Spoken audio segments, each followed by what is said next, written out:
Akbaruddin and Asaduddin Owaisi are making such tall claims against the Bharatiya Janata Party.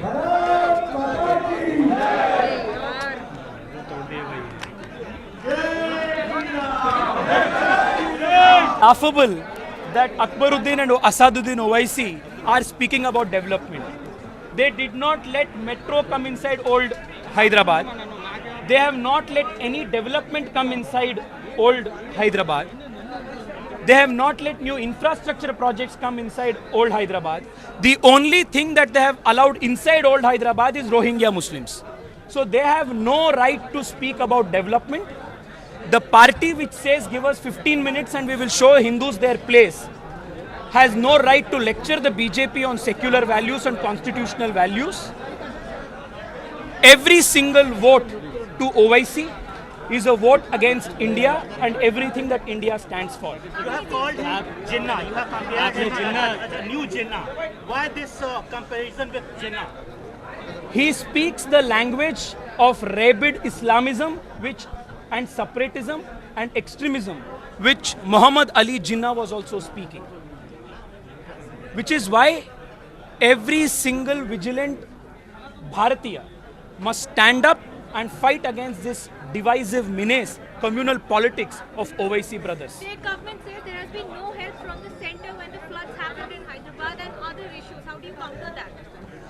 The world has seen, the country has seen how whenever there is a national disaster, national difficulty, Narendra Modi ji immediately responds to it, personally visits, goes and takes efforts, whether it is in West Bengal, Kerala or anywhere.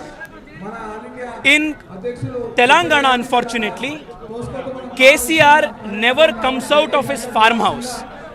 Today, the fight in Telangana is between Narendra Modi ji's good governance and KCR's farmhouse governance. So, my final question, what about family corruption? You have also raised the issue of family corruption. The state president is there. He is also raising state government and families corruption.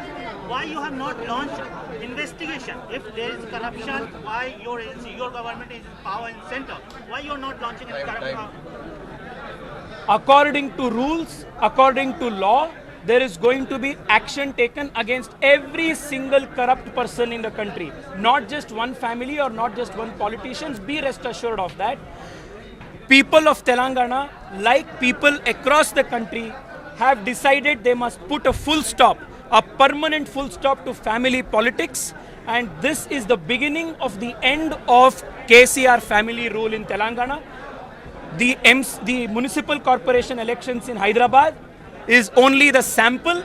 In the coming days, you will see the BJP forming a complete majority government in Telangana. So you have also mentioned that from Jammu, from Kashmir to Kanyakumari, the people of India have rejected the family rule. So now we have been seeing Ghulam Nabi Azad's statement that there is an infighting and the higher-ups of the Congress party are using five-star facilities and no proper leadership is there. So what do you have to say on that?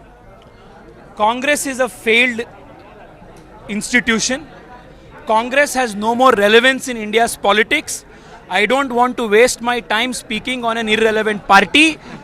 Let us concentrate on the future of Telangana, the future of Bharat. TRS has alleged that there will be communal